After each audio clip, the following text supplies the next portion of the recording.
大家好，欢迎来到我们的娱乐频道。如果说演员之间的合作有一种缘分，那么翟依莹和柯纯这一年来的合作频率确实很容易让观众产生一种熟悉又惊喜的感觉。短短1年时间里，两人迎来了第4次合作。对于经常关注短剧、关注演员搭档的观众来说，这样的合作次数本身就已经相当有话题度。毕竟在竞争激烈的短剧市场中，演员搭档并不是固定不变的组合，而能够多次重新合作，往往意味着双方在镜头表现、角色适配以及观众反馈等方面形成了一定的默契。也正因为如此，当两人再次同框时，网友很容易把过去几次合作中的记忆重新串联起来，尤其是一些幕后照片，更让这种熟悉感被进一步放大。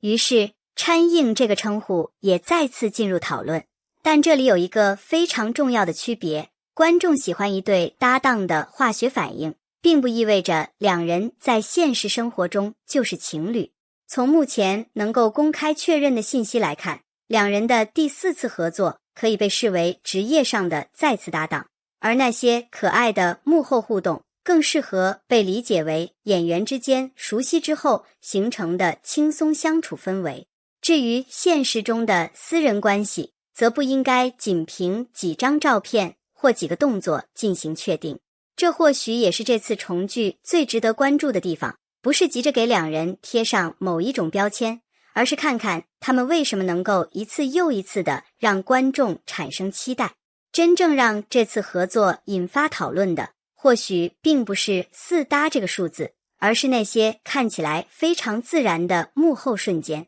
有时候演员之间的互动越没有刻意设计，观众反而越容易觉得真实。在一些幕后画面里，两人的状态并不像正式宣传照那样需要保持特定姿态，而是更加轻松俏皮。这样的画面很容易让观众产生一种错觉，仿佛他们已经认识很久，合作起来完全没有陌生感。这种感觉其实很好理解。当演员已经有过多次合作之后，彼此对于对方的表演习惯、节奏，甚至一些小动作都会更加熟悉。一个眼神可能更容易接住，一个临时反应也可能更容易产生自然的互动。对于镜头来说，这种熟悉感有时候甚至比刻意制造的甜蜜更加有效。而短剧观众尤其重视这种氛围感，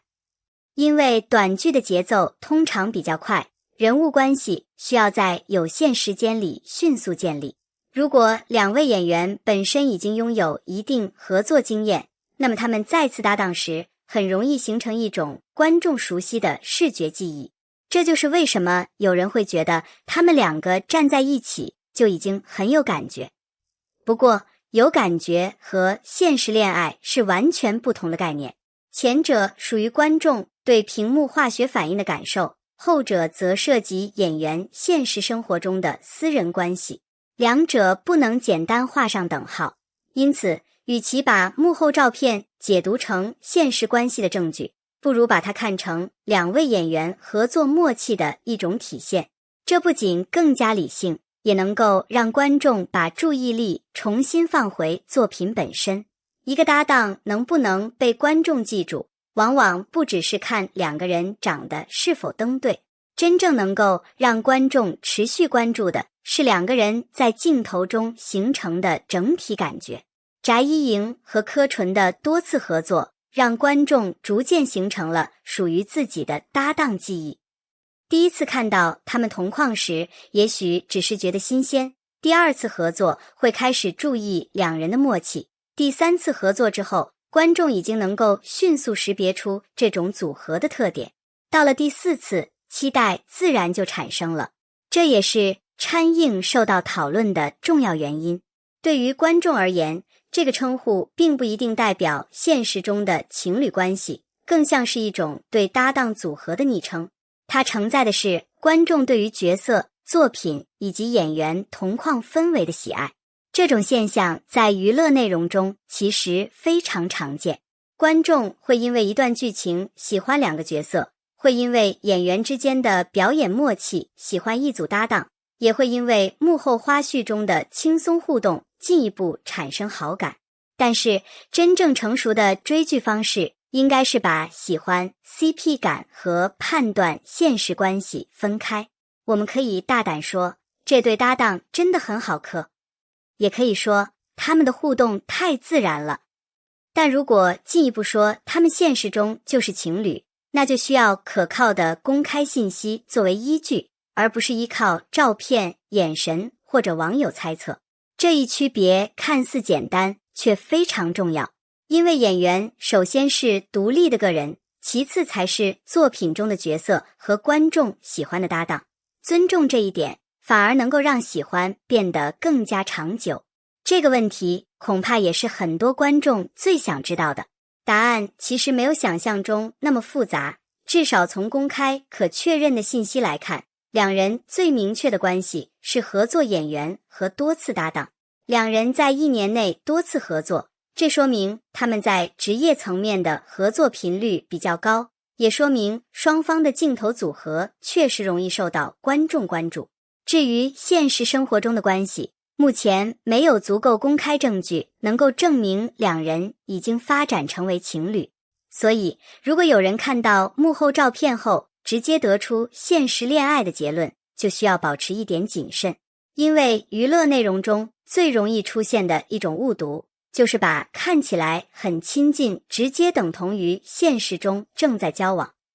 实际上，演员拍摄期间需要频繁沟通，可能一起讨论角色、走戏、拍摄花絮，也可能因为多次合作而建立比较熟悉的工作关系。这些都属于正常的职业互动。而且，一个演员如果能够和合作伙伴保持轻松自然的相处状态，本身就是很好的工作氛围。所以，与其反复追问他们是不是情侣，不如换一个更有趣的问题：为什么他们每一次同框都能让观众重新产生兴趣？答案可能就在熟悉感3个字。第一次合作靠新鲜感，第二次合作靠默契，第3次合作靠积累，而第4次合作则开始形成属于2个人自己的搭档辨识度。这才是掺映真正有意思的地方。娱乐圈的搭档组合很多，但能够在短时间内连续合作，并且一次又一次引发讨论，并不是一件特别容易的事情。翟依莹和柯纯的第4次合作之所以受到关注，并不只是因为4搭这个数字，而是因为观众已经对他们形成了明确的期待。大家期待看到的不只是2张熟悉的脸，更是他们在新作品里还能碰撞出什么新的火花。或许下一部作品中的角色关系完全不同，或许他们会挑战与过去截然不同的设定，也或许观众会发现真正吸引自己的并不是所谓甜，而是2个人在表演中的节奏感。至于掺映到底是不是现实中的关系，目前更适合的答案依然是这是观众喜欢的搭档称呼和屏幕组合感，而不是已经被公开证实的现实情侣关系。喜欢他们可以继续磕他们的角色互动，喜欢幕后花絮